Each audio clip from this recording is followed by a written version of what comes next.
in the lobby. But yeah, where were we again, Mark? I think we were talking about the 2022 regulations, obviously how they're coming in as well for the next 4 races as well. That's scary. It's November already. Yes, I mean, I felt like for a long time this season has been, in some ways, very similar to 2013, except Mercedes have certainly not given up the championship like they did in 2013 to Red Bull.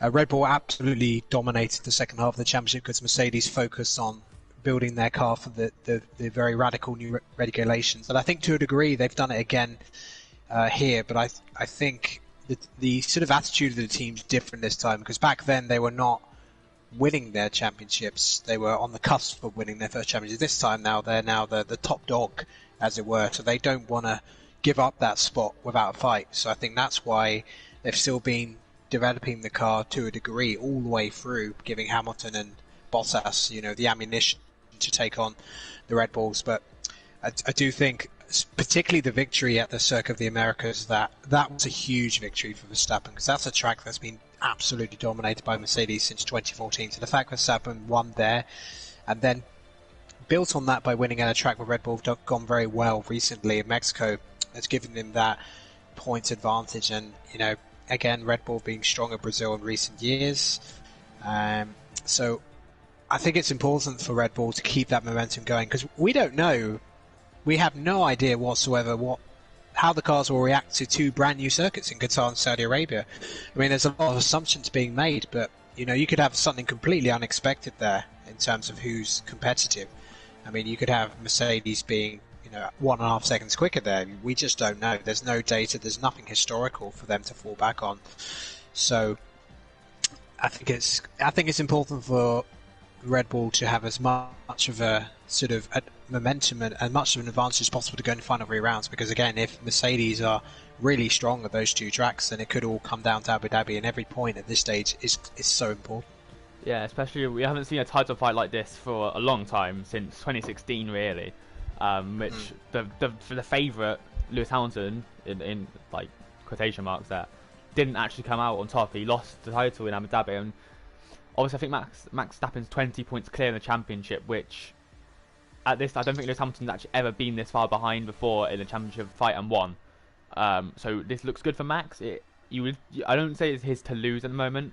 I think obviously because we've got Qatar coming up, which looks like a Mercedes track. I'm not saying it is, but it's just got the long flowing corners, obviously like MotoGP, because it's just like specifically designed for MotoGP track.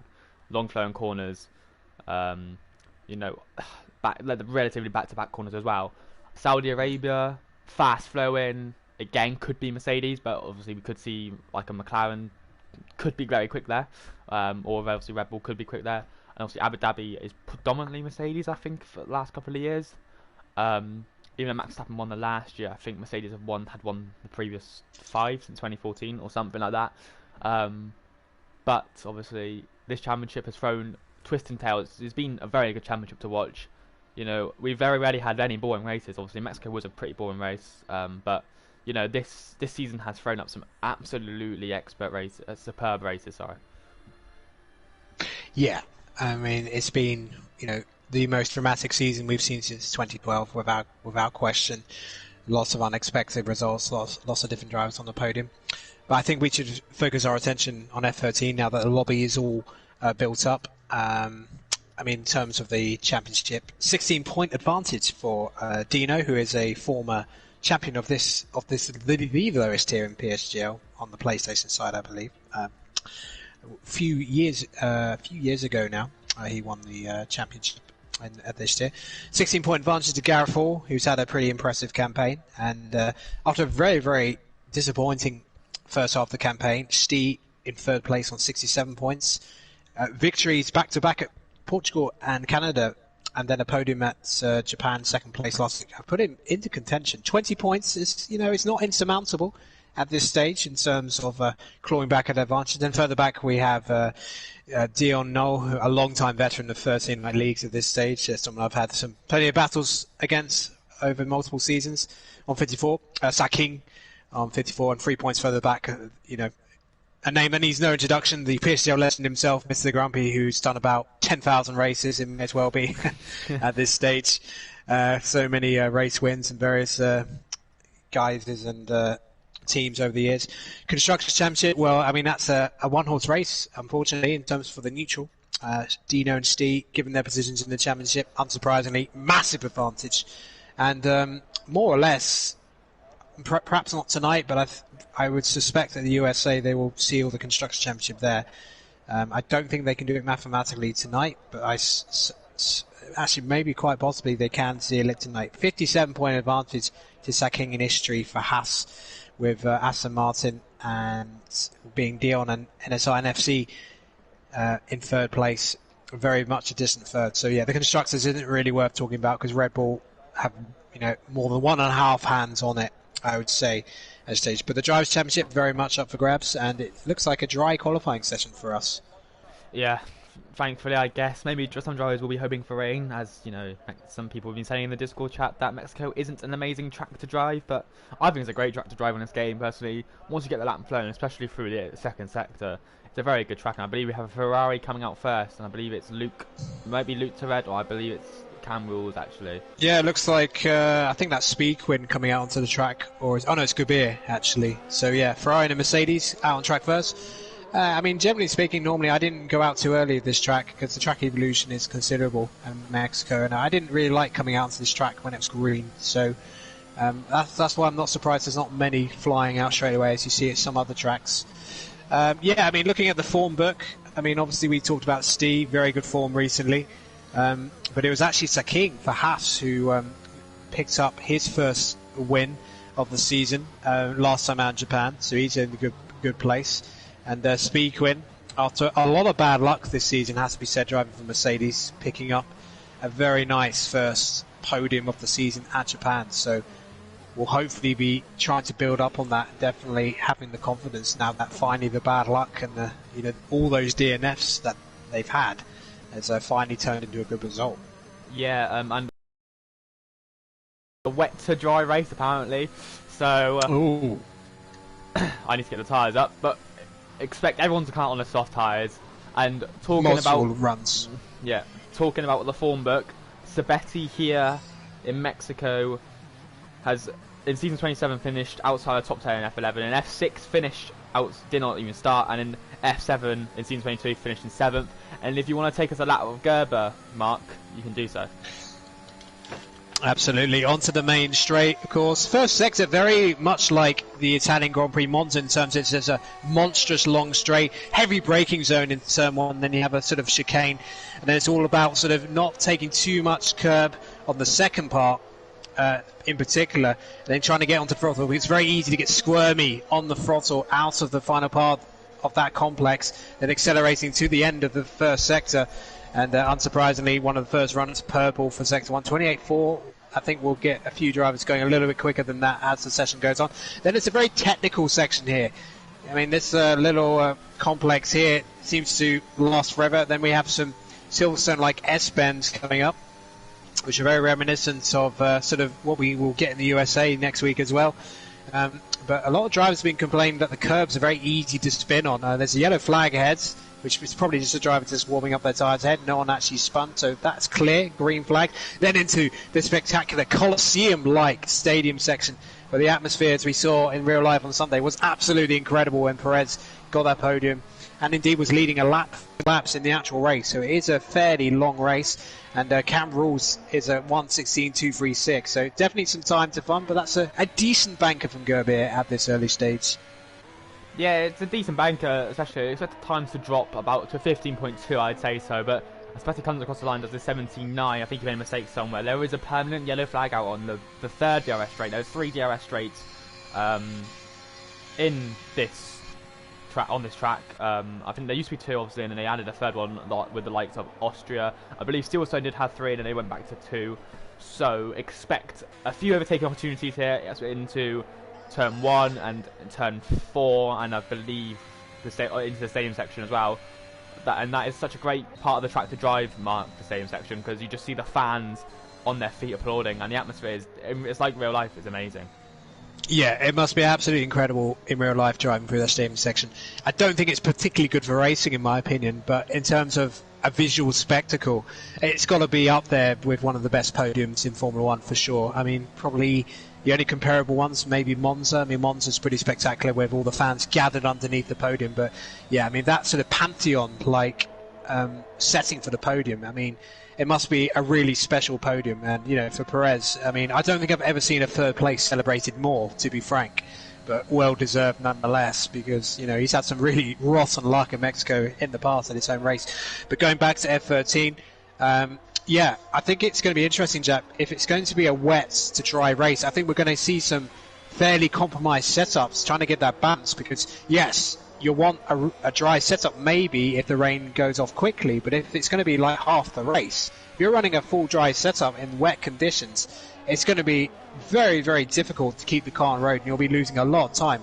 So I think there is going to have to be compromises somewhere in the setup, depending on how long the rain's going to be. If it's only going to be a handful of laps, according to the predictor in qualifying, which is, as we know, Jack, notoriously inaccurate, then maybe it is worth losing a ton of time early on to have that full dry setup later on. But I don't think the ultimate lap pace for some of these drivers will be as high as it would be if it's a full dry race. So I think some drivers are going to be, you know, adding a little bit more wing, particularly on the rear, in terms of setting themselves up for the rain. And a retirement already, and that was FaZe. FaZe is actually, that's an unusual place to bin it, actually. I'm going to go on board with Milan because it might not disappear. But yeah, he's binned it out of the exit just before the stadium section, just entering it, in fact. As actually Milan's just invalidated his lap, and unfortunately the car disappeared before I could see it. But yeah, I'm guessing he outbraked himself and hit. Yeah, he's literally outbraked himself into that corner and smashed into barriers on the left, entering the stadium section. So very easy to do because you're flying out of the S-bends at quite high speeds into that. Not a place you normally see people crash, but yeah, FaZe is that, and actually MCFC 2020 from NSR, he's retired from session well, but I didn't see what happened to him. I think he just retired into the pit lane. Quali ban. Yes. Yeah, maybe, I think he may have had a quali ban because I think that's why Josh Iwashi's retired as well, because I think he had a quali ban too.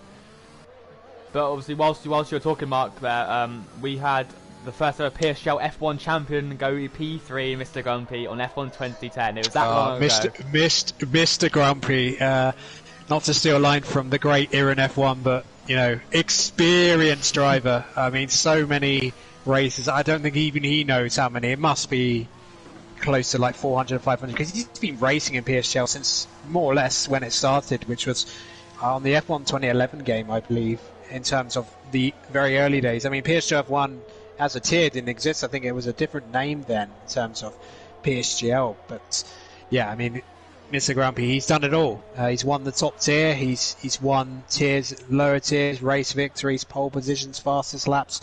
He's had some embarrassing crashes, some very interesting social media moments as well. So yeah, I mean, he's I've won a constructors championship with him on Sunday leagues in F4. I mean, he's a very good league racing friend of mine. I mean, and yeah, I mean, on his day, he can be a match for anyone in this tier, no question.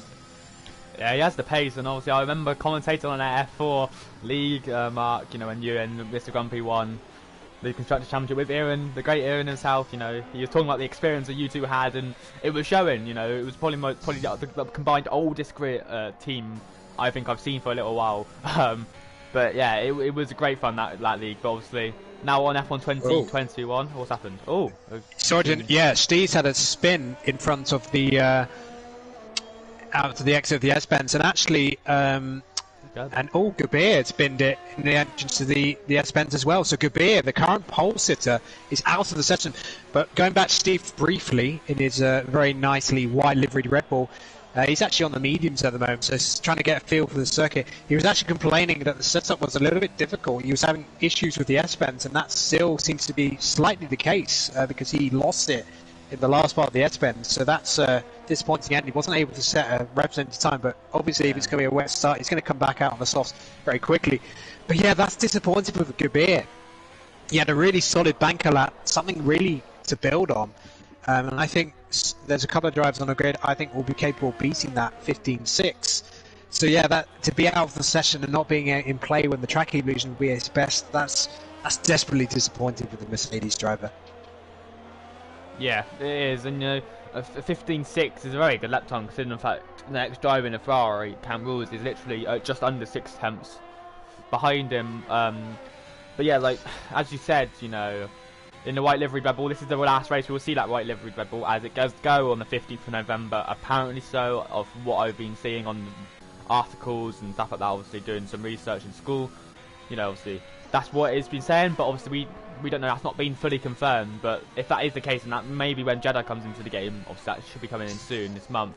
But on board with Cam Rules, and he's a 10th up in Sector 2 as he comes into the stadium section where it used to host the baseball team. I can't remember what the baseball team was called, but it's now an F1 track. And as he comes through this very tricky part of the track here into the penultimate corner, and where Valtteri Bottas and Lance Stroll recently lost it into the final corner because it's a very dusty track, comes across the line, does a 1:16 flat, 2/10 up mark. Yeah, he improved. Certainly fastest Sector 3 of anybody so far. But yeah, not enough actually. So Gabir's banker lap still stands as the benchmark. But yeah, definitely an improvement now. 4 tenths clear of Mr. Grumpy, who is now out actually on track. He's on a new lap actually. Of course, double DRS in the first sector. So let's see what Mr. Grumpy can do. Aiming to improve his time in terms of the Sector 1. But again, I think these times are definitely a little bit slower than we would normally get. Well, actually, Mr. Grumpy's nearly 3 tenths up on his best time in Sector 1, but that's not good enough to be purple. Purple Sector 1 is still Gabir, actually. That's where he got most of the time, so he must have a really low drag setup. That could explain the crash. And Cam Rules has actually binned it on his in-lap. Oh, good. That's more or less the identical place that Gabir crashed out earlier. So a lot of expensive damage for these cars at that particular corner. So that is really unexpected to see that sort of thing happening. I mean, that's at turns 7, I believe. So that's several times out. Here comes Grumpy then. He's definitely improved in Sector 1, improved in Sector 2. How's this going to transfer then? And there's yellows at the end of the lap, but I don't know why that is. And across the line he goes, and yeah, that's an improvement. Mr. Grumpy goes into P2, and that, the mistake from Cam Rules, that has cost him a potential front row position, and that's the fastest Sector 3 of anybody by Mr. Grumpy in the Alpine. Yeah, it was a good lap, and as we see, flying quite a spun at turn 3, I believe, there. And but yeah, Mr. Grumpy, Mr. Grumpy, that's a very good lap. Still 3 tenths off the Mercedes driver Gerber. As you said earlier on in this qualifying session, track evolution is a big thing in this game, and around this track it will be even bigger because you've got obviously the first sector probably won't be as big, but the second sector and the third sector is where the time is gained all the time is really gained, because obviously the first sector, as you said, is like Monza-like, where you've got the straight and then back off to another straight really. But obviously with times dropping now, expect to see likes to stay in the Red Bull on the sauce to improve big time. Yeah, there's a lot of the big guns out there now. Dion. Not a lot of activity coming from Gareth Hall and Dino's pit garages at the moment. Dino in particular does like sometimes to stay in the pit for a long time and have like one run at the end. Of course, that is risky because if you mess up that one run, that's it. Game over. You're not going to get another run. But he may fuel for more than 2 laps, of course, because it's going to be a wet start. Purple Sector 1 for Steve. Yep. 24, 20, I think it was a 27.4 in Sector 1. As he comes into Sector 2 now, the S section, which is really hard. That curb there is an auto spin curb. If you get onto it too much, it looks quite nice, very, very, very relaxed and like chilled out approach there into the he lifted a little bit just to cope it, and that's why he's lost a little bit of time in Sector 2. But I think, safe than sorry. It's better to get the lap in. Yep. So he's going to try and balance that, so that lightning fast Sector 1 against that slightly slow Sector 2, and then he'll have to try and balance that in Sector 3 to make up some of the time he lost in Sector 2. But this is looking like a decent lap from Steve. May not be good enough for pole, but it is good enough for a front row position, just over a 10. And I think Sector 2, because he was fastest of anybody in Sector 1 and Sector 3, but yeah, Sector 2 needs to find a little bit more time. Yeah, he backed off big time, didn't he, in the second sector, but that's probably just be safe and so I get that time on the ball, and he puts him into the front row, and as you said, like the Gareth and Dino does tend to stay in the back, goes to the back of the grid anyway. I don't know why he does it, but it does tend not to work for him. But I don't know if it is this is a stat anymore, but a couple of weeks ago you were more likely to win from P19 or P20 than first or second, so that is a staggering stat, especially in this league, where this just shows how good league racing can be, Mark. Yeah, absolutely. I mean, that's a really solid time, and I suspect Dino's about to come out. He doesn't have a quali ban, so he should be coming out. I mean, he would not want to start P19 with a wet start. Because that's just, inviting chaos. I always say in a wet race, if it's going to be a wet start, you want to start as far up as possible. And here we go then. Dino out in the Red Bull. The Team HD runaway constructors leaders. I think they'd be delighted if they give both cars in the first front rows. Oh, Dion. That. Here we go. Yeah, I had a look at his sector times earlier on. I was just switched back to pit lane, but yeah, Dion. He's on multiple laps, which makes sense, fueling wise. He's now out of fuel, so that was perfect timing. Now he lowers the benchmark further still, 15.6. Yeah, 15.604, which is about 7,300 off, quicker than Gerber, and close between the top three. And also Mr. Grumpy could peck his nose in there to get a front row and rob it off Gerber, but obviously Gerber retiring early. Yeah, he's come out again. Dion will definitely not have enough time to get back to the pits now again, so that would be his qualifying done at this point. So 15.604, I think that's beatable from some of those drivers, to be honest. I think Gerber would have been one of them if he had not, had that unfortunate incident. So I think in terms of those threatening him, Grumpy, Steve, Dino obviously doing his one run. Gareth Hall has not come out. I'm not sure he's going to have enough time to actually come out. I think he's coming out now. Actually, I can see some activity in the Williams. Don't know how much. That's 136. Oh, that's tight. I tell you what, he's going to have to get a move on. He's not going to be able to do slow warm up. So he's going for the strategy of being out as late as possible to get the maximum track evolution. Oh, so that is So Dino now heading round the final corner. So yeah, Dion is has finished his qualifying. So here comes Dino across the line, although for me it's showing him as invalidated. I wonder if he got this and next lap, because it's still saying red on the track for him. Yeah, and if that's the case, he might just have enough time to get around again. There are a couple of sections on this track where you can get that next lap invalidation, and that seems to be the case. Although we'll find out sometimes, of course, Jack, it could be a visual glitch, so we'll see. He's still pushing, so maybe that's what's happening here with that. And Speedquin moves up to P8. Yeah, good up from Speedquin, but I believe he's just pushing so that he can just go as quickly as possible. Obviously, he must have gone wide somewhere into the last corner, or even cut the last bit, the penultimate corner. Yeah, must have been. Yeah, well, he's got 28 seconds to finish this lap and try and start on. Well, it's going to be seconds in it. I think Gareth has actually timed this perfectly. He's got about 18 seconds. He will definitely get a lap in. Dino.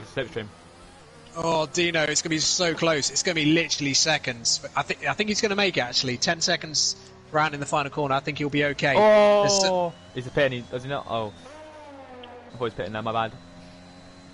Oh, Dino. Oh, again. Dear. No, yeah, he did. Oh, what a disaster, the championship leader. Gareth is on a lap now. Yeah, Grumpy did spin. I saw that in the Alpine in Espen. Similar mistake to what Steve did on the mediums, actually. Speaking of Steve, he did improve, I believe, but not enough. Actually, no, he didn't. He staged in P3. So I think Gareth is the one to keep an eye out for. He's gone purple in Sector 1, Gareth. So he's got traffic ahead, but he's doing very well so far. Yeah, could be an issue, though, because obviously Sector 2 is going to be filled with dirty air.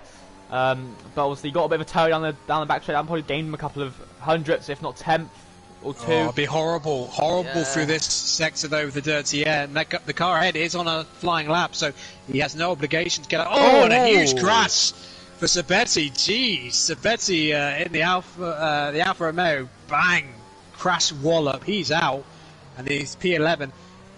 I don't think that would have distracted Gareth too much. He's still on a pretty good run. He definitely lost a bit of time in Sector 2 from the dirty air. He's heading for squirming back end, complaining as he gets out of the line, and it's 1:16. Yeah, I think that dirty air definitely affects him because he was so quick in Sector 1.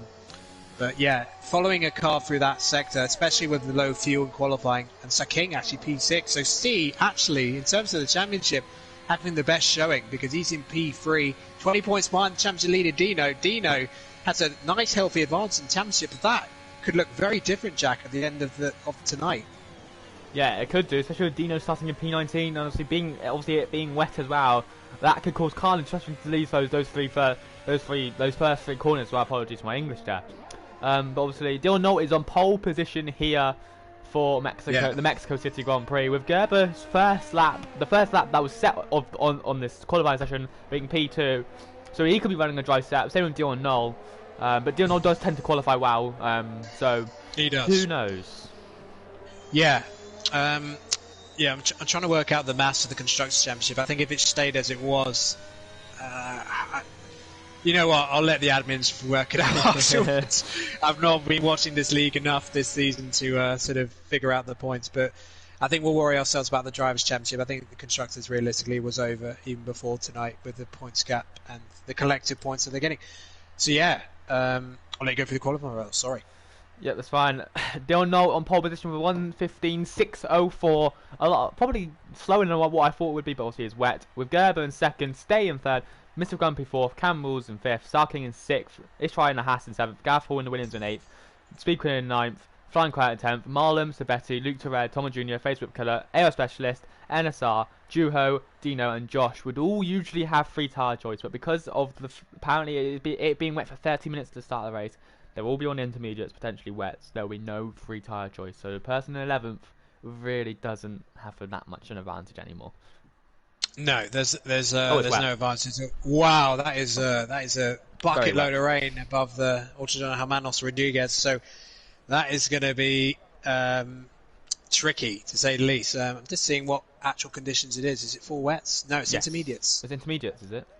According to the race director, we'll find out momentarily for the formation lap what it will be. But yeah, everyone's going to be starting on a wet tyre of some kind. There's no way anyone's going to risk dries. Yeah, it'd be like Sebastian Vettel in Istanbul this year, going on the dry. Yeah, bold. One of the dumbest decisions of the season, I have to admit. Especially from an experienced guy like Vettel, Sebastian, you'd expect a bit more common sense there. But, you know, in the Aston Martin, there's nothing to lose. But realistically, I thought it'd be wet, because obviously the puddles that are forming, obviously there's been a new feature in this year's game, there's puddles on the track. Does indicate wet, but it looks intermediates. Yeah, it looks, everyone seems to have intermediate tyres, but the rain's going to get better according to what we heard pre-race. So the question is, how long is it going to last for? And, you know, it's going to be all about surviving this first part of it, because, you know, as is the case on a lot of the tracks, the curbs in the rain can be very deadly. So I don't know, and you know, this could be interesting. It's carnage already before the race has even started, Mark, and this is going to be very interesting. It's going to be a great race. As it is lap 18, they'll probably pit. So let's see how this goes on. Yeah, assuming the rain goes out long, it'll be at least that. The Inters, in terms of tyre wear, the Inters could go an extremely long way into the race, well over half distance before you get major concerns. But yeah, take us through the start, Jack. I think it's going to be a very good one, this. Yeah, it's going to be carnage. Well, hopefully not too carnage, because we want to keep the league in a good reputation. But people's tyres will be cold. They'll know after spinning his tyre will be, shall we say, a little bit shot. But here we go then. We've got 1 light, 2 lights, 3 lights, 4 lights, and 5 lights. And it's lights out, and away we go for the very slow start. It's a good start from Dion Knoll, but obviously Gerber's not in there. Oh, we've already got a spin in the background. I believe that was Marlon spun in the background, and Dion Knoll hasn't actually started well, because Gerber's got a better start in the AI. And the state's already, Mr. Grumpy is out of the Grand Prix already. Scutting. Here we go into turn 1. Safety car already. Not even made it into turn 1 yet. What on earth? I don't know what happened to Grumpy there. Was he tagged? I mean, I'm in chat with Grumpy, so I'll find out if I can. But blimey, that is a dramatic start, and a 5-second penalty for Luke Terred, who's had a collision with Sabetti. So, yeah, lots of stuff. And Gabir is the AI car. If he can rejoin, he's in the lead of the race. Yeah, if he doesn't rejoin, he will be disqualified. But, you know, let's see how it goes. Mr. Grumpy already out, and he didn't make it into turn 1 this time. That is gutting. Yeah, that's. I mean, it is in Mr. Grumpy's case. It's so hot and cold for Mr. Grumpy. It's either literally his last 4 results. He's either been on the top 2 steps of the podium, or he's got nothing. So, but unfortunately, that's nothing 2 races in a row. And that's a DNF, a first one for him since Austria, round 7. So, yeah, that's a real shame for Mr. Grumpy there. A 2-time race winner this season. Oh, it's the virtual safety car, not a full safety car. I thought you said it was a full. I thought it was a full myself, my bad. But Mr. Grumpy's already fuming. He's typed in the chat, what the hell are you doing? I can't say, repeat that word. It's WTF are you doing? Cameron, he's blaming cam rules and Gareth Hall, but mainly cam rules. Effing idiotic moving across like that. Actually, yeah, just cam. So he's blaming cam rules for that start incident. Obviously, the stewards will investigate. Yeah, they certainly will. We'll see. Yeah, well, Gabir's... Oh, what the heck? Gabir's car's got a puncture. Oh, wow. He must have gone over debris. He's come back as well. Okay. Yeah, he is back in control of the car. He's got a right-left puncher, which I've never seen before on an intermediate car in terms of just going debris. So, blimey. So Dion retakes the lead. I think in a way that's probably good because that saves any confusion because Gabir's AI car was storming clear of the field, to be honest.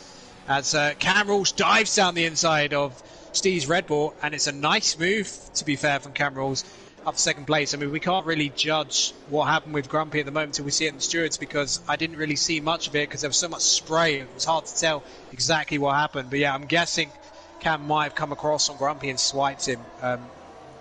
Not on purpose, I'm sure, but unfortunately that could lead to a huge incident. So unfortunately, if Cam does get a penalty, he could be in a bit of trouble if that is what happened.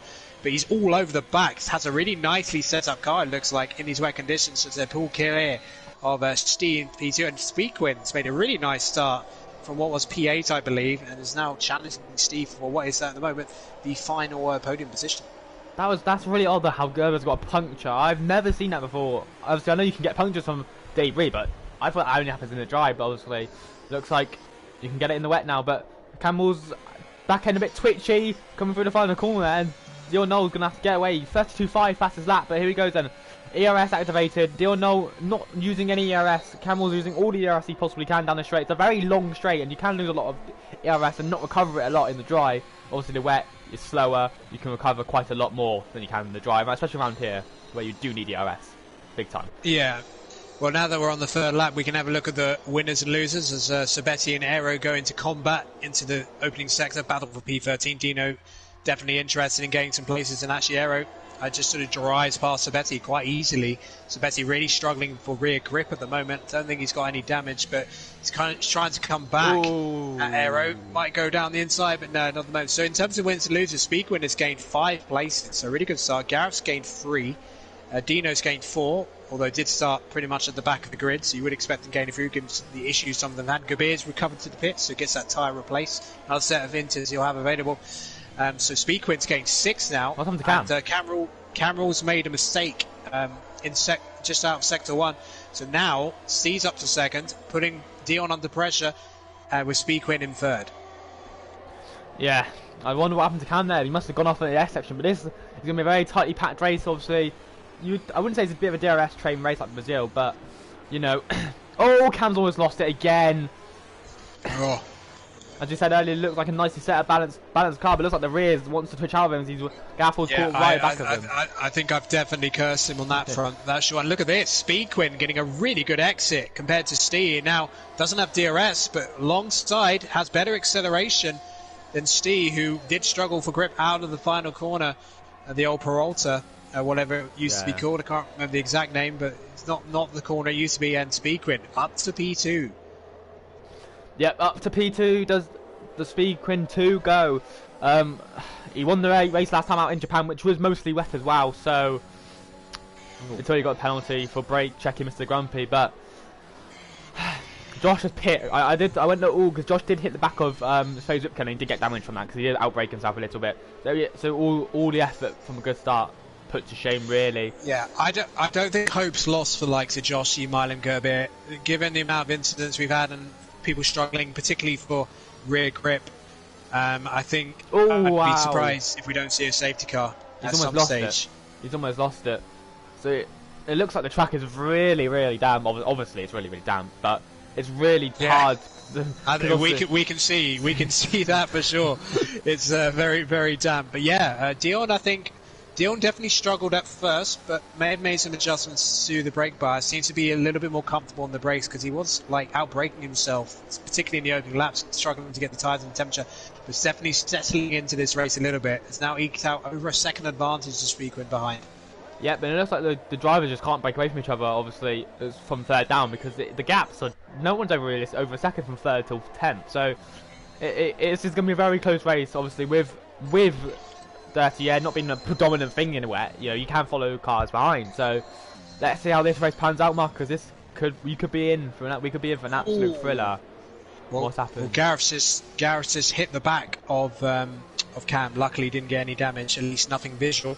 It wasn't a hard hit, to be fair, but he doesn't want to do that too many more times because it is quite easy to pick up damage. And Dino has now moved up to P12 as he attempts to recover what was a pretty disastrous qualifying session, we have to be honest. Yeah, it wasn't his best qualifying session of the year, shall we say, but Flying Quack gets past Gareth. Flying Quack has a 3-tank time battle, and this could be getting interesting here, as Flying Quack has to stick to the curb on the inside. Gareth defends very well and keeps his P5, but this battling is going to make him lose touch with the top 4 here. As they go around the outside, off the track he goes a little bit. Daniel Ricciardo and Bottas-esque from this year's Grand Prix. A lot of people getting penalties here. This is an incredible battle. This is an incredible battle at the moment.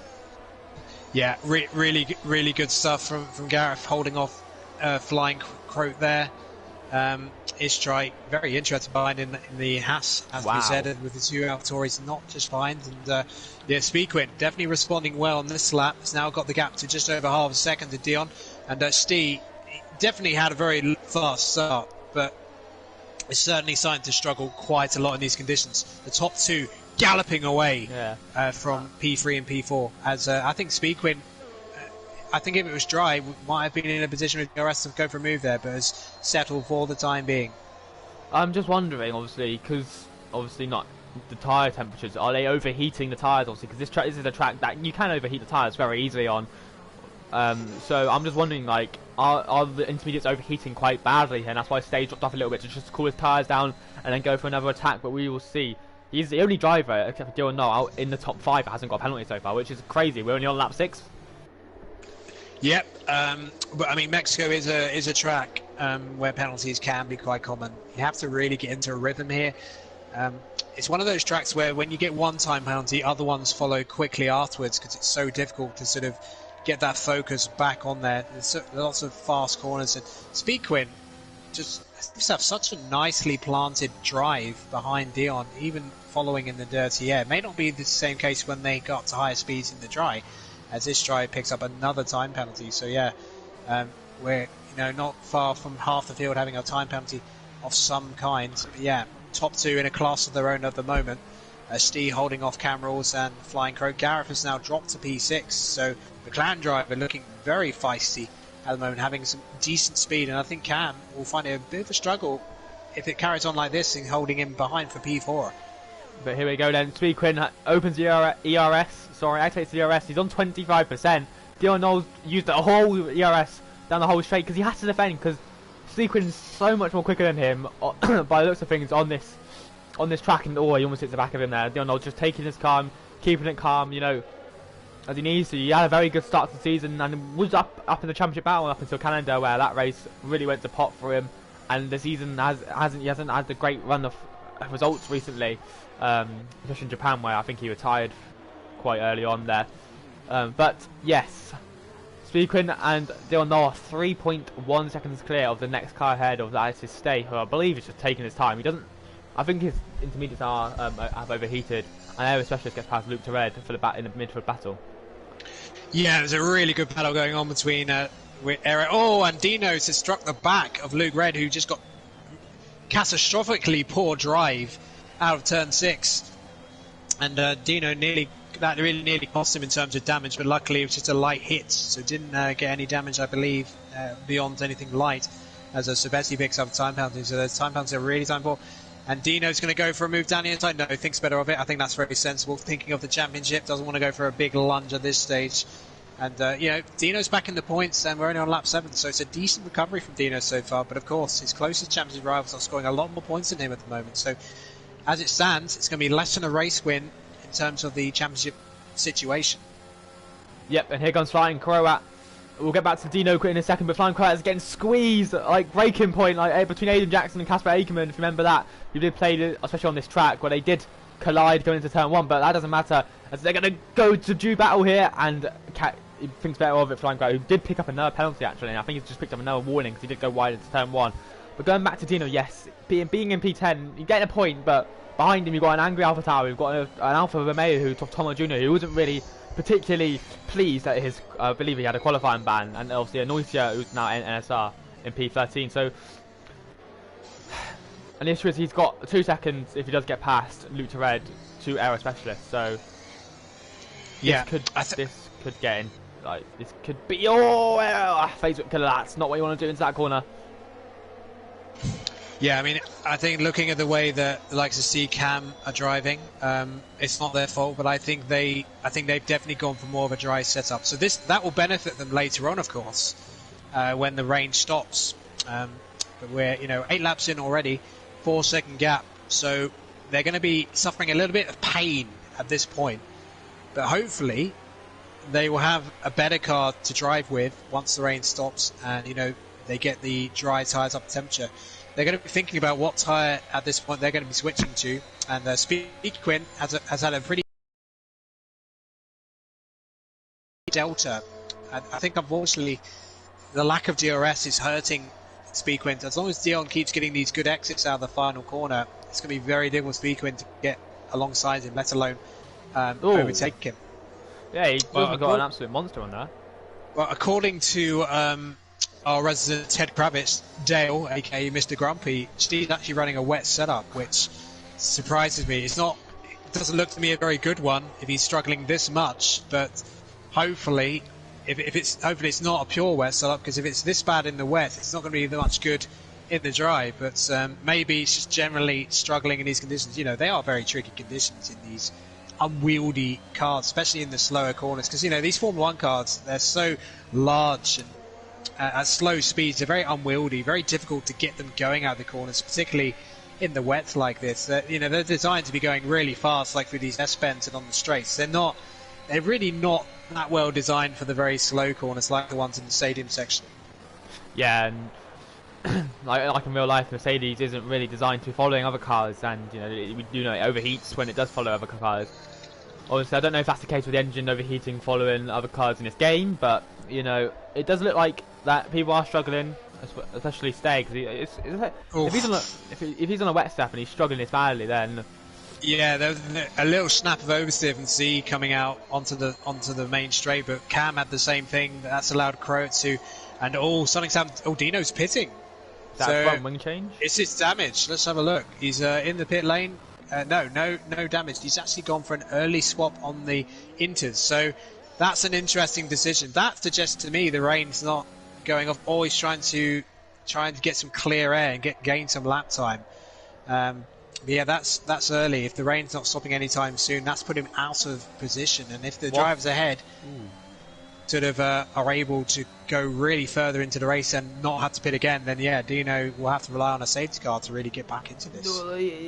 Something's happened towards the back of the grid here. Facebook, I think, went wide, and kind of hit NSR because he was actually within like 30 hundredths and then went back to 7 tenths. So then NSR King had last week's winner had a run on him, but all clean in the end. But could have been a bit of a moment of disaster there. But Speedquin is still chasing down Dion Knoll for the lead, and it's such a hard track to overtake on when it's in the wet because you don't have DRS, and no DRS means that straight line advantage on wet setups are quite similar, and Flying Crut's got another time penalty. Could we see our disqualification through time penalties here?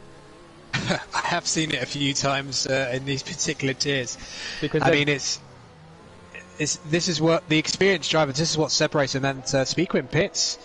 So yeah, it's interesting. It seems like the tyre life on these inters isn't very good. Maybe because some of them are running those compromised setups. Not ideal for the wet. It's kind of burning through their tyres very quickly. I mean, tyre wear is not normally that much of an issue here. But as Ish Street trying to hold off, trying to get ahead of Aero Specialists, I should say, and there's a yellow in sector 3, I think. Josh. Is that, yeah, Joshy. Yeah, Joshy has binned it coming out of the stadium section. No damage, lucky for him, but that's allowed Dino to get around the back of him, and this should be a nice and easy overtake because the Alpine's not going to be up to full acceleration.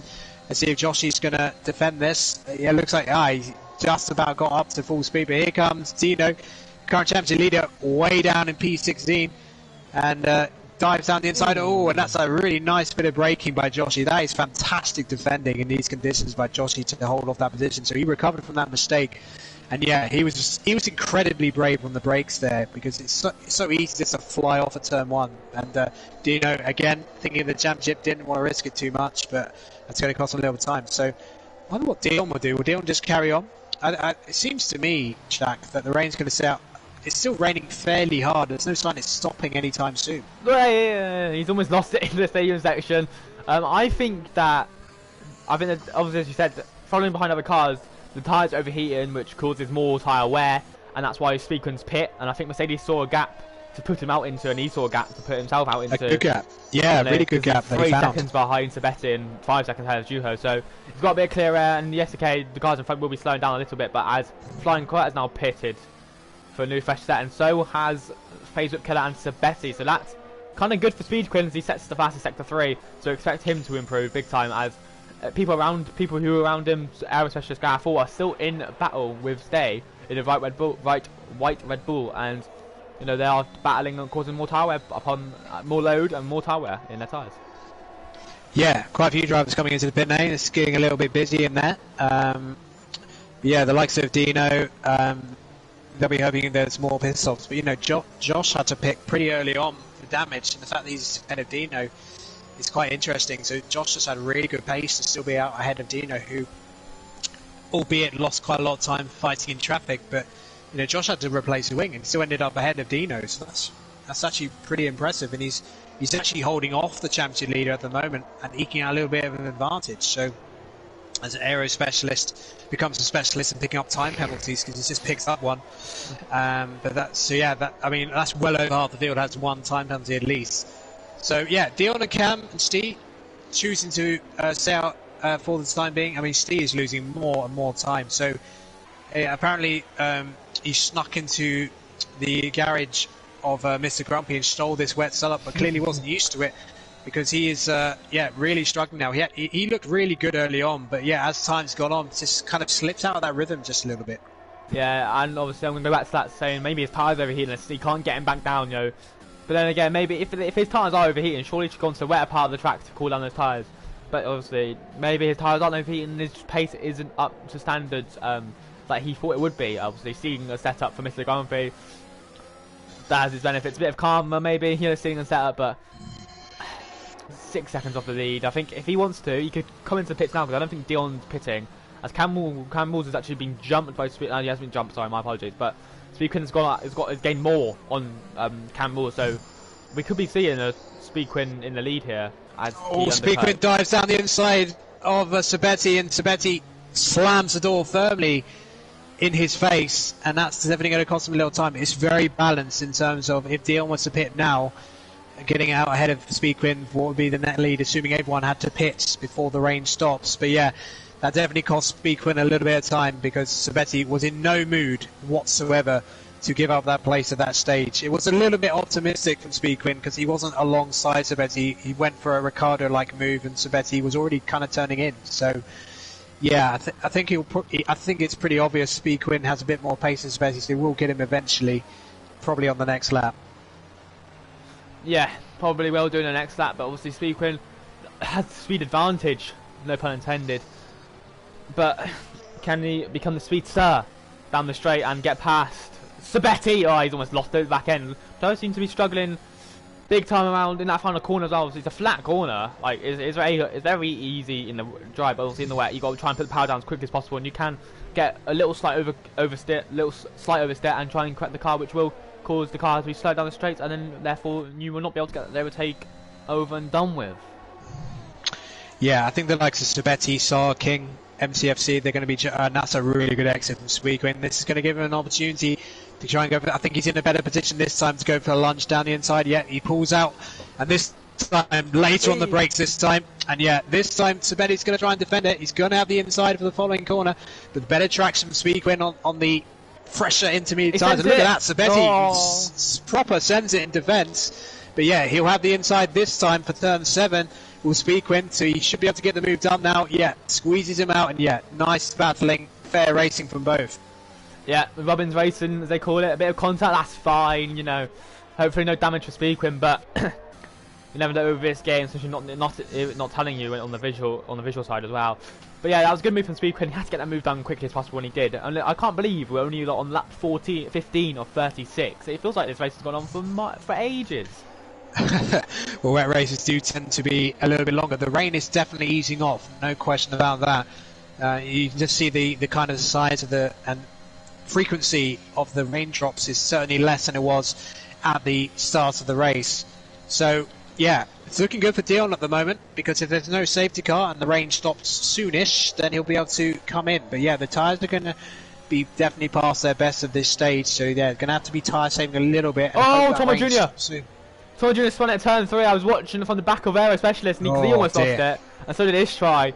But yeah, it's gutting for Thomas Jr. running a very good P6, and he's now lost 2 positions. He's got to recover, get his head down, and just go put in some absolutely superb laps and just get the lap time back. Yeah, I mean, I think for Dino, if the race finished as it is, that's an absolute that blows the championship wide open, because it's a 16-point advantage. So at the moment, Gareth's going to be gaining 10 points, so he'll reduce the gap to 6 points. Steve is 20 points behind Dino at the moment, so he will reduce his disadvantage to 8 points. So that makes it a real three-way battle into the US Grand Prix next week. So I guess for the neutral, Jack, that would be pretty good. For Dino's case, that would be not ideal whatsoever. So no. I mean, I don't know if the leaders were able. I think starting outside top 10, personally, in my view, I would have gone as long as possible and try and gain positions from not pitting. But Dino's gone a different way, and we will see at the end of the race whether it works out. It also could be down to the setup as well, so Dino could be running a dry setup. But yeah, for the neutral, 8 points between the top 3 drivers is absolutely superb. It's great racing, it's what you want to see. As Dino stays really squirming across that little section there, little chicane section. But honestly, this looked like it would be a 2-horse race when I started commentating in Austria. And obviously Gareth's run of poor races and Stay's run of absolutely for superb form, and Dino not being there or thereabouts, on P5, P6, that's completely blown it open into a 3-horse race. And by the end of this race, as it stands, we could have three drivers within 16 points, and Dion Knoll, who was actually like an outside chance, could come back into it and be an outside chance, so we could potentially go into the final 2 races after USA in Azerbaijan and Brazil, I think, have a 4-way championship battle, and that would be absolutely amazing if Dion Knoll does speed up a little bit and get the points on the board. Yeah, I'm just having a look at the warnings of the top 3. So Dion, immaculate race so far, no warnings whatsoever. And actually, Steve, to be fair, that has done that as well. No warnings for Steve, so no one in the top 2 has warnings. And Gareth has just very recently picked up his first warning. So top 3 having a reason where there's been an incident. Further back, that's Milam and Juho. It looks like they've come together, or maybe they've spun in sympathy for each other. And Milam trying to... Sorry, dearie me. Aero on Gareth Hall. This is not what Gareth Hall wanted, because there's got a penalty as well. So we'll go down the inside, Aero. It looked like a better one. Will Gareth Hall out try to outbrake him here into turn 1? No, he thinks better of it. Obviously, the championship as well, but he's got Istray behind him as well. Rainer stops. So that's not good news for Dino or Speedquin. But Speedquin's actually coming into like he's coming into the top 6-ish. Yeah, he's 4 seconds behind, but we'll see. Yeah, I mean, Dion has such a healthy advantage. He can actually afford to, make the proverbial mistake of going a lap too long, because he'll still have a good delta. He can afford to lose that much time. He'll probably lose maybe 4 seconds going a lap too long, because it'll still be damp enough to get away with it. But yeah, Dion can just, pretty much just wait for his opposition to pit and then come in the next lap, and it's not going to hurt him too much. Near 7-second advantage to Steve. And yet another penalty. Well, MCFC, very, very infamous for picking up. Speedquins picks up a time penalty now. I think that's the first one that Speedquins had.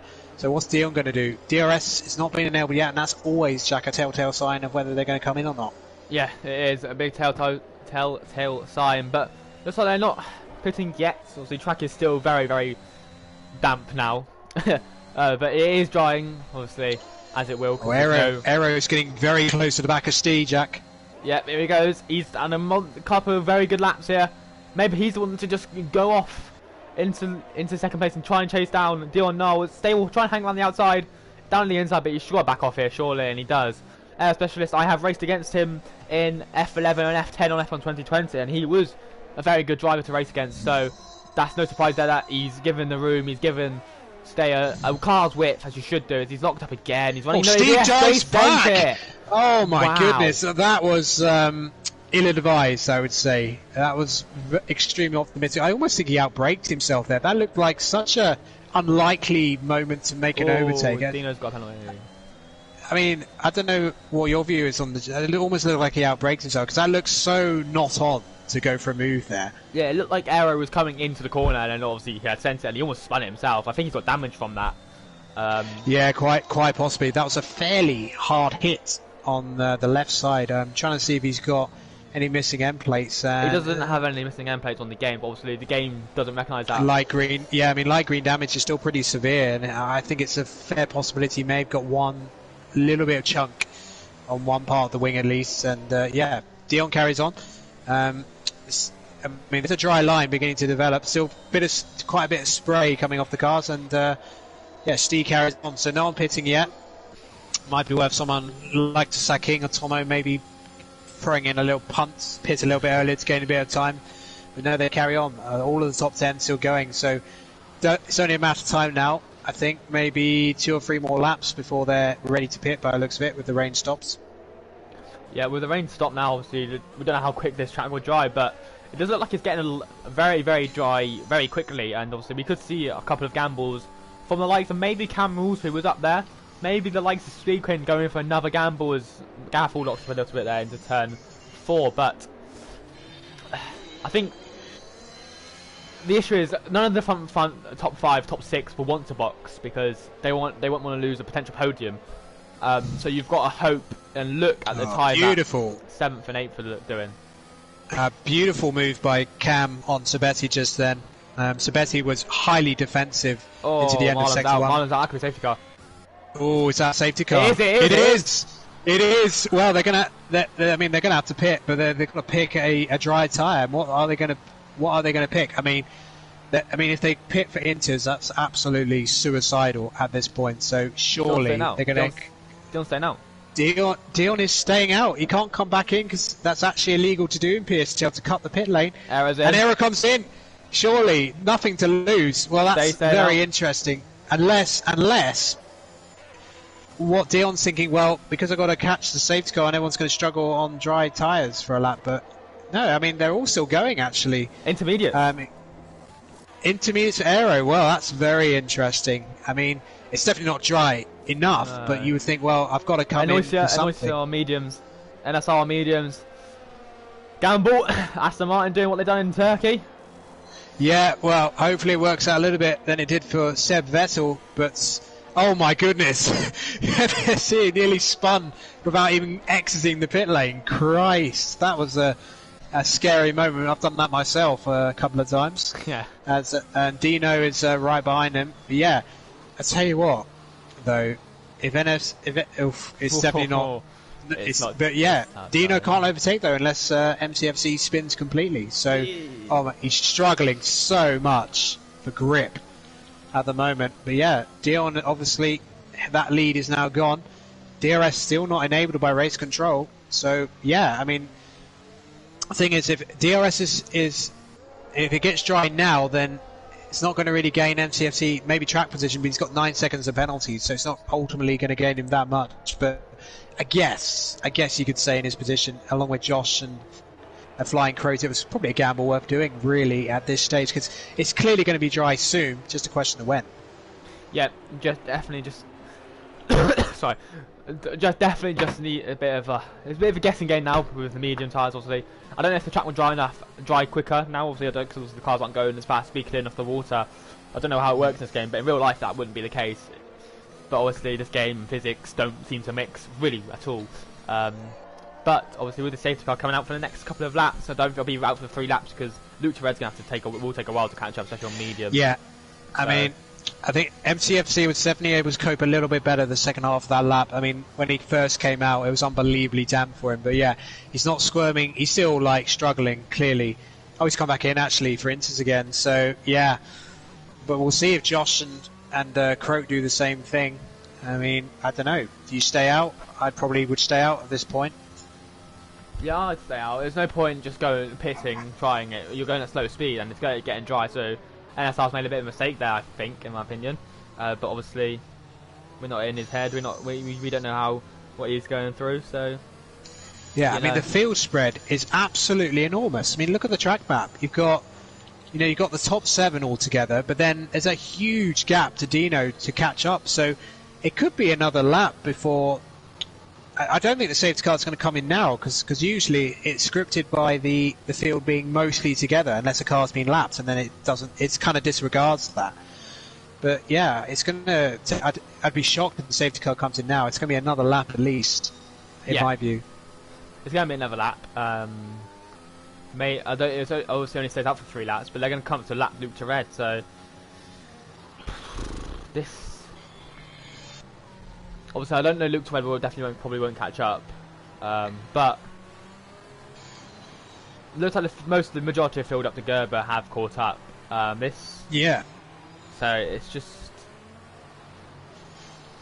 it's going to get interesting. I mean, Josh is really struggling at the moment. Joshy Washy. I mean, he's holding up MCFC, who actually had to pit again for instance, and Josh goes off again and probably picks up. Oh, and Josh has just smashed into the wall. Not sure if he got damaged, but it looked like a fairly sizable hit, and yes, he did. Yep, wing damage again for Josh Iwashi. It's just not. It's not in the window yet. It's still a very damp track, so yeah, I think, to be honest, I would have probably made the same mistakes with the safety car. The temptation to let's make a gamble, let's try and make something happen. It would have been so tempting, even for someone experienced like myself, to give that a go. But we'll see. Karat, if he can try and catch up to the back of the field, it could still work out for him. Did NSR get damaged? May not be over yet. Because I think NSR got damage behind him. It's gone to softs. Oh, softs. Wow, that's going to be even worse because they have a narrower temperature window. And he's got to get those to the end. I think Flying Crow, he is beginning to get a bit of temperature into those mediums, but he's still a long way behind the back of the field.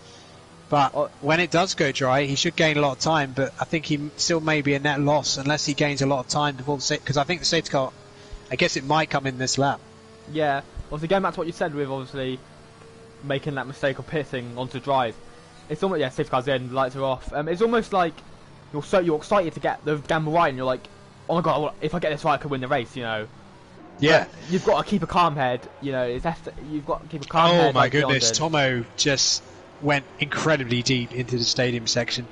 Hopefully nobody collides with each other because it could still trigger some of those dreaded 5-second penalties, which, given that they'll have to pit, if they get it now, at some stage with the track drying, they wouldn't be able to get it removed. Nope. Here we go then. With Darren, is he gone? He has gone. Of course, they're a bit napping, so... that's a really good restart, really good. What's happened to... Oh, hang on. Is that someone's pit? Dino pits. Dino pits has gone round as well. That's gutting for Aero. He was quick. Flying Crow now only has a 20-second gap to the leaders, so he is gaining time, ladies and gentlemen. So could we see Flying Crow out winning this Grand Prix? Probably not because of penalties, but... Leaders in. Gareth Hall, will that trigger him to come in? It looks like mediums are quicker now, so we will see.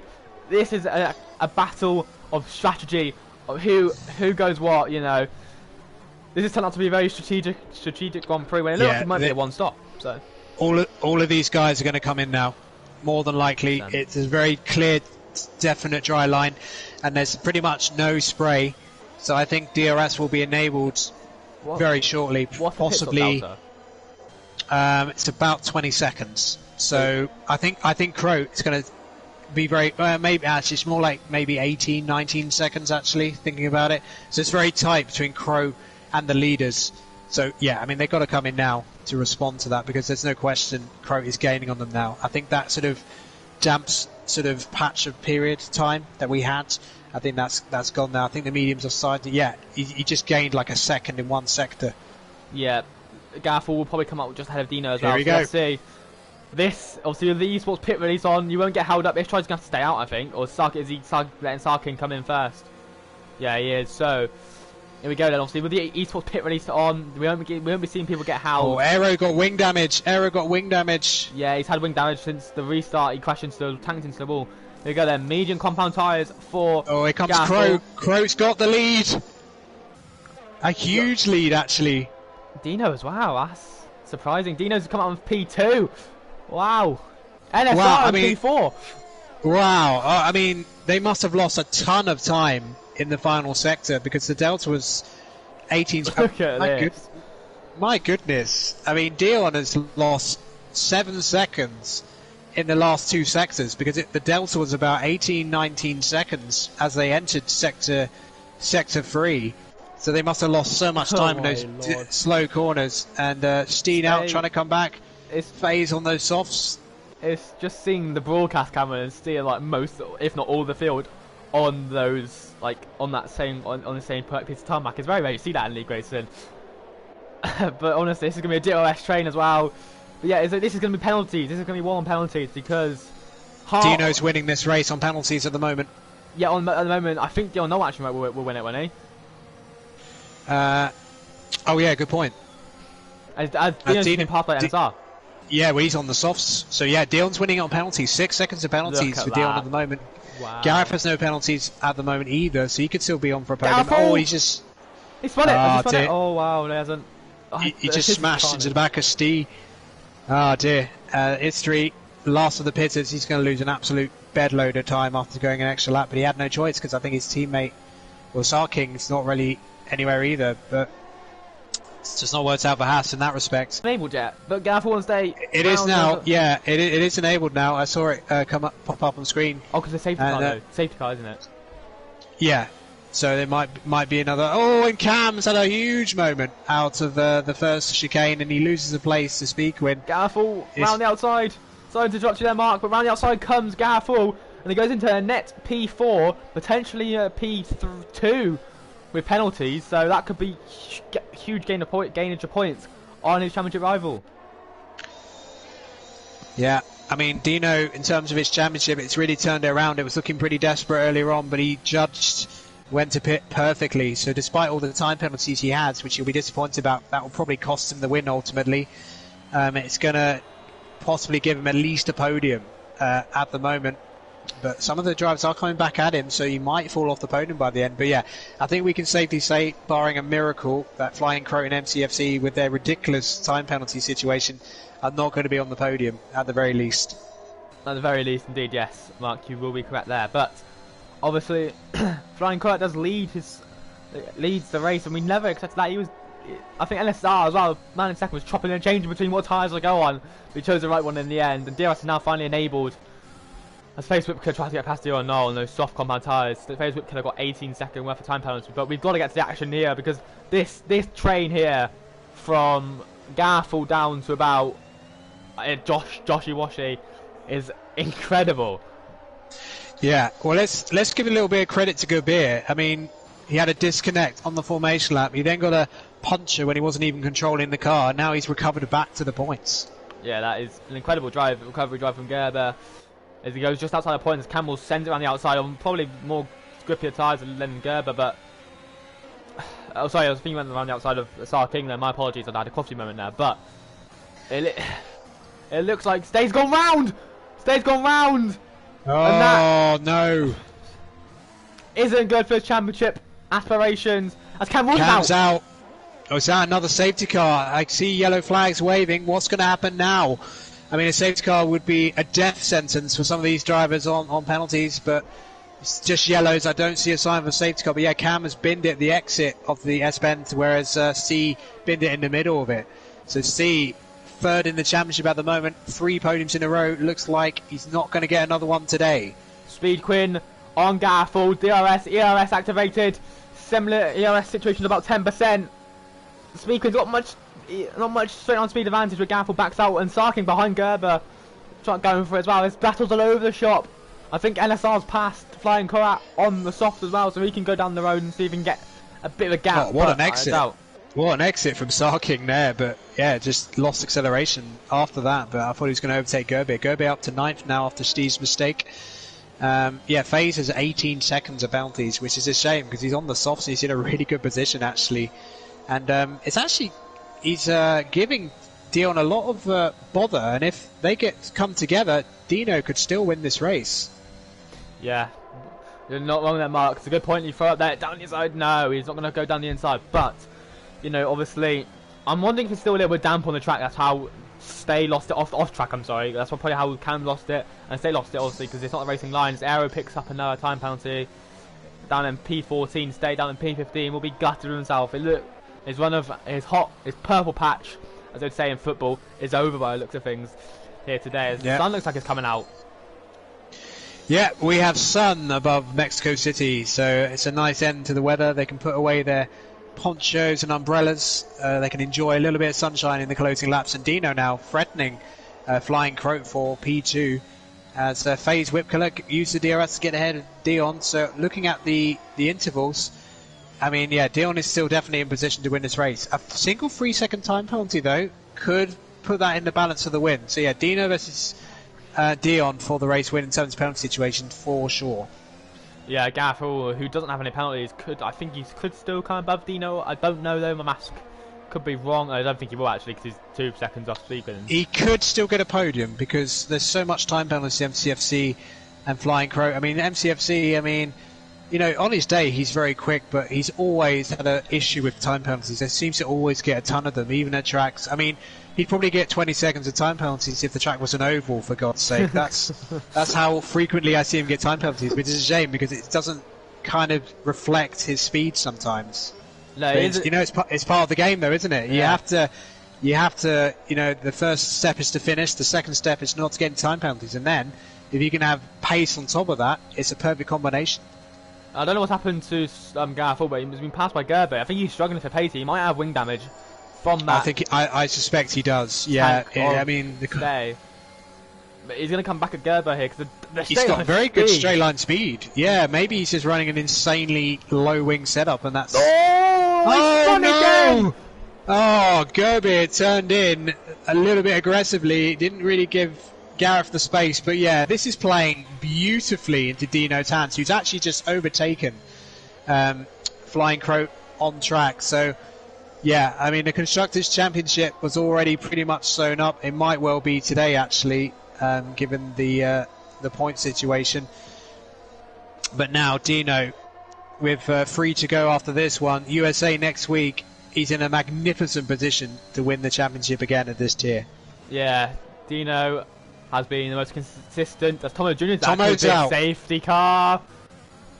Safety car! It is a safety car, so Gareth Hall has been brought back into this race. Who's pitting? Is anyone going to pit at all? Surely going to softs, right? Yeah, people are pitting NSRs. Yeah. Softs. I mean, get them on. I mean, Dion's going to stay out. I thought he would. I had a real feeling that he would stay out, and he is. He's taking the track position. And to be fair, given the penalty situation, that's actually really smart from Dion because that's probably guaranteed him the win regardless of what happens. And Speakwin, Kabir stays out as well. I mean, yeah, there's not going to be enough laps really to make much of an impact. Dino coming in, that's an interesting decision. That's a really interesting decision. He's going to have ridiculously good tyres at the end, but, I don't know. I mean, Dino, more than likely, but the problem is he's got to try and get past Kabir because they've got the same amount of penalties, so he may have lost himself a few points there. Yep, this is going to be an interesting end. It's going to be probably about lap 33 as comes in. This race is throwing up any possible. We had a late safety car in Canada as well, and that was all kinds of carnage. It's a very different track to Canada, but it's still the Gareth Hall has been saved. You can thank the Codemasters for that, but yeah, and I think given the gap jack that he's got after he's come out, I think that confirms that he did have to replace his wing because, yeah, he was not like that far behind like Joshi Washi, for example. So yeah, he's definitely got a wing change. So yeah, one more lap at least. So that's going to be the end of lap 31. I suspect it will come in. I think the field will more than likely be gathered up by then. So we got 16 runners, only 4 retirements so far. So Tomo's retirement triggered that safety car. Yeah, it did, and you know, late safety car. This, as you said earlier, is an absolute death sentence for the guys who have got 18 seconds or 15 or 12 seconds worth of penalties. Yeah. You know, and that's Sabetti downwards up to Gareth Hall. So Gareth Hall right now is in a net P2, because obviously he could be in a net P2 by the time we finish the race. So, and someone we have to keep an eye on is Sarking, the race winner from last week. He's got only 3 seconds of time penalties, and he is also on the softs. So that, for me, is going to make it tricky for Dino to get back on the podium now. And I think he was definitely on for second, no doubt. But I think P3 could be his best, unless Sarking makes a big mess of it. I think Dino may have to settle for P3, assuming Sarking doesn't get penalties. But yeah, this restart is going to be something else. I mean, the whole Drivers' Championship could swing on this, because Dino has put himself into the pack alongside a lot of fast drivers, a lot of aggressive drivers, which is the more important point to make. And it's only going to take one little swipe, as we saw when Gareth was taken out, arguably by Gobert, when they sort of came together. It was definitely accidental contact. I don't think it was anything malicious about it. I think Gobert just failed to leave Gareth enough space, which is also one of the reasons why Gareth lost a bit more time, but he was able to recover it because of the safety car. But yeah, I'm looking forward to this a lot. Dion, I mean, everything to lose for him, but luckily for him, he's got 2 medium runners behind him. Yeah, and also luckily for Dino, he's got a medium runner ahead. Oh, That's late a late call. That's a late call. Yeah. He's got a medium runner behind him off Sabetti, and him and FaZe Whip a bit battling then as doing the safety car. But here we go then. Yeah. We're going to have a 5-lap sprint towards the end. You may as well call this F2, because it's going to be crazy hectic. Strap yourselves in, ladies and gentlemen. We are going racing again for the restart in the Mexico City Grand Prix. And straight away, NSR's got past Sarking, so Sarking's on a great restart. Speed Quinn's was on the back of Dionol, but he's pushing as hard as he possibly can here to try and get this lead and go away from him. 7-lap hold tyres. He goes down the inside. Does Speed Quinn go? Down the inside. This is going to get crazy into turn 1. Especially behind. Dino's going around the outside, down the inside. FaZe Whip Kid's got past Sabetti. Dino's struggling. This is carnage already. He's not even made it past 4 corners yet.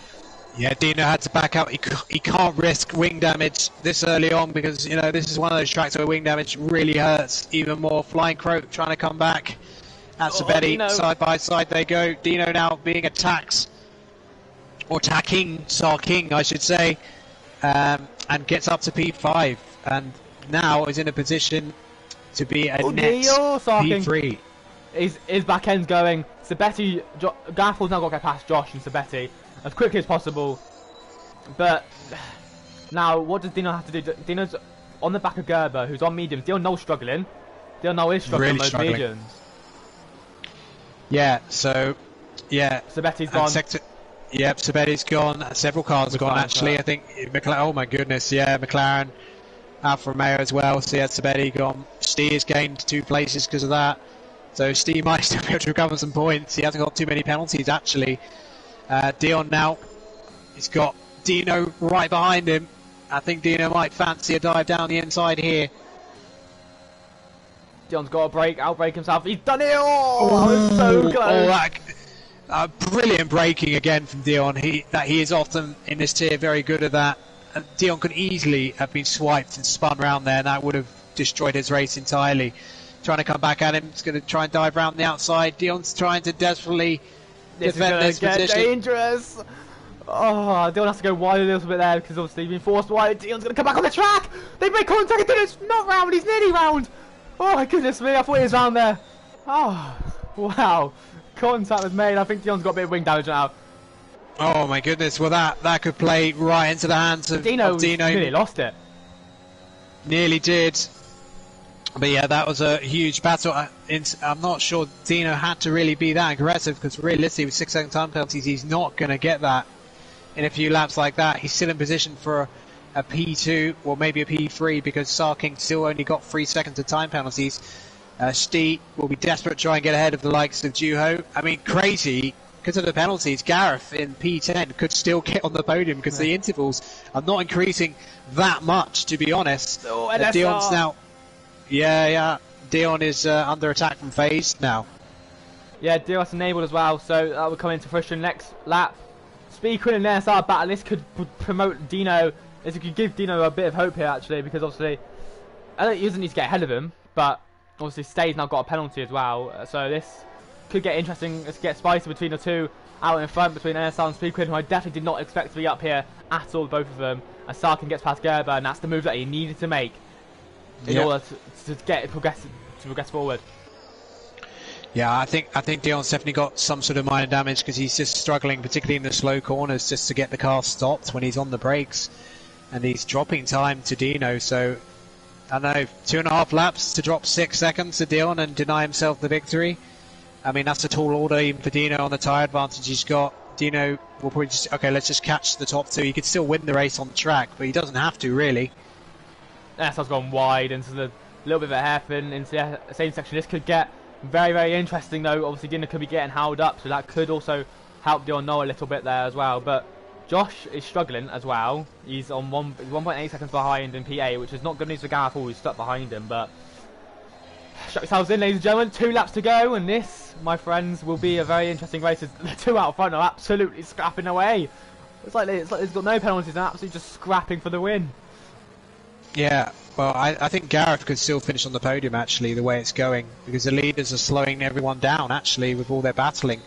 So Gareth, I mean, if you think about it, Gareth has no penalties. He's 6.5 seconds behind the leader. So if you look at the penalty situation, that would probably put him on P3, actually, as it stands. Well, maybe P4. But yeah, he's still going to gain some places, I think, at the end. He's just past Josh. Yeah, that was an important move. He's now just over 6 seconds. If he can get under 6 seconds, a gap to the leader, that will put him ahead of Dino on track.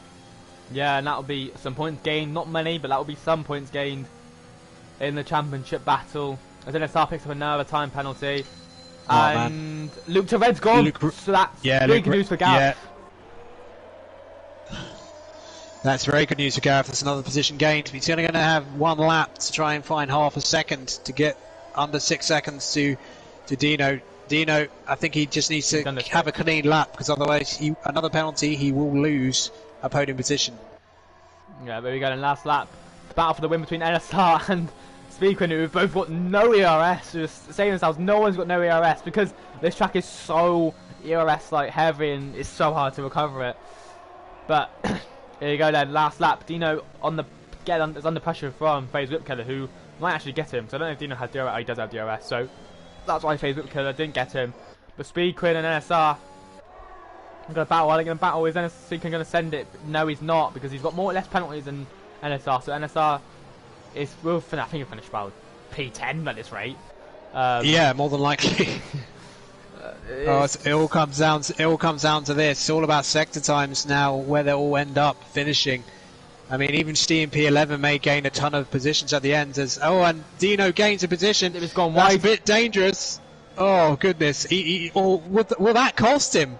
He's just lost a lot of time in that S-bend. Will that cost him the tenth of a second? As Sir King's off. Oh, Sir King's off. No. He was on for a guaranteed podium. Oh, that is appalling. Bad luck for him. But we're crossing the line now. NSR will come across to win on track, but I have no idea who's won this race. I think they'll not win this race. NSR wins, but it will be his other Aston Martin teammates who win the Grand Prix. I believe Dino's in second for now. Gareth will win in second. Yeah, by a second. So that moment in Sector 2, I think that's what cost him. I mean, there may be penalties removed after the race course, but yeah, Gareth cuts the championship lead by 2 points to 14, so that keeps his championship bid alive. It's still, given where Dino started, that's an incredible recovery if that's where he ends up in P3. But yeah, I mean, I feel really bad for Juho Finn's in 4th. We didn't notice that. Juho Finn's coming Wow, into P4. Juho Finn, P4. That is absolutely stunning. And Steve had a spin late on, still finished 5th. And that is the lesson, isn't it? Penalty situation. Juho didn't have a lot of penalties and he finishes P4. So that is magnificent to see the veteran Juho almost on a podium there. Yeah, I did not expect that order for the race, but Dion Knoll has won the Grand Prix here in Mexico City. It's been a very hectic race. Obviously, next week Tom will be back. Obviously, next week Tom will be back, as the heavens have opened again. But Tom will be back next week. He'll be the one streaming again. Obviously, he wasn't here this week, but he should be back next. But final thoughts, Mark, on what has been a very spectacular race? Yeah, I mean, obviously it was all about survival in the wet stages, and I think Dion overall deserved that. He drove incredibly well, particularly on the wet stint.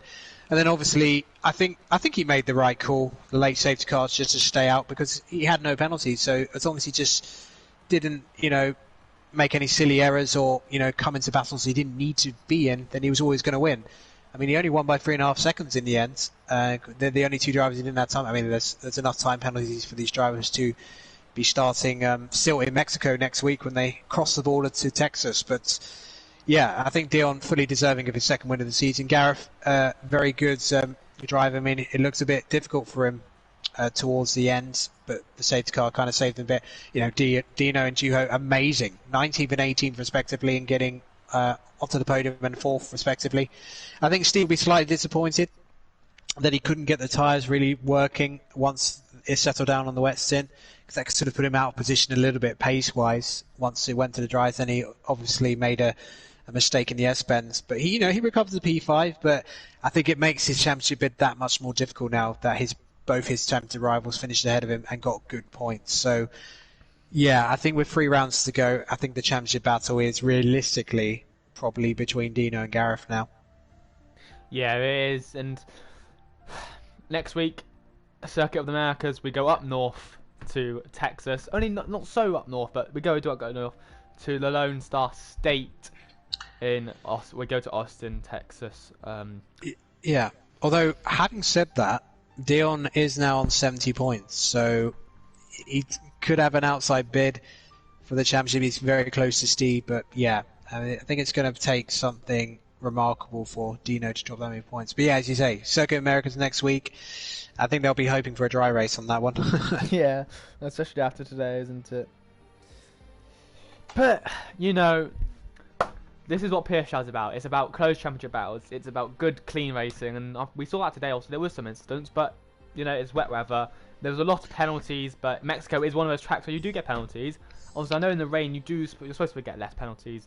But obviously, the drivers must have had some dry setups on because they were sliding about. Like, it was surprising. But, this is what League Racing's about. You just got to keep it clean and you'll be up there. Yeah, I mean, it's particularly when it went to the dries, a lot of drivers tried to make gambles. It was very chaotic. Very typical lower tier PSGL fare, and I don't say that insultingly because that's my level as well. So, I'm hopefully going to be back racing in this very tier in the last 2 races if there's a reserve space. But yeah, I mean it's very fun to see. I mean I haven't watched F13 in a while, but it was good to see some of the familiar faces up there and doing well. I mean obviously we'll find out what happened with Grumpy. He got taken out early on. He could have well been. As someone who doesn't normally get that many penalties, he could well have been in the fight for the win given how it works out. But yeah, I think obviously not your normal commentary team this week with yourself and me. But yeah, very enjoyable watch. Yeah, it was. And before we go, Tom, I would like to ask Mark. Before we go, I'd like to ask for your driver of the day.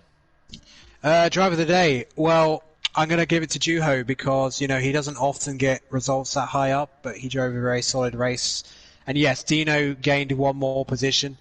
And started further back than him in 19th, P18 Juho, but we expect Dino to be up there fighting for the top positions most weeks given his position in the championship. But Juho, that's an outstanding result. So yeah, I'm going to give it to the veteran. I think he definitely deserves it, a P4 from P18. That's for someone who's usually in the lower orders of the field. Okay, thank you very much, Mark, for filling in for Tom at very late notice, but we've seen some good action here today in Mexico, and obviously next week is another penalty haven in USA, especially in the S section. But it was a good race, another great one. But ever since I've joined the commentary team since Austria, I've been enjoying every second of it, and I don't want the season to end. To be fair, but it's a long season, go up until really about Christmas time. But obviously next week is USA. Then we have a week's break, and then we have the final 2 races. the final showdown in Azerbaijan, which could be another chaotic race, and Brazil, where we know it's a DRS train, so that will be a guaranteed hectic race. But thank you guys very much for watching. I've been Jack, he's been Mark. The usual commentary team will return next week with me and Tom, and I hope you guys enjoyed it. We certainly did, and we'll see you guys next week.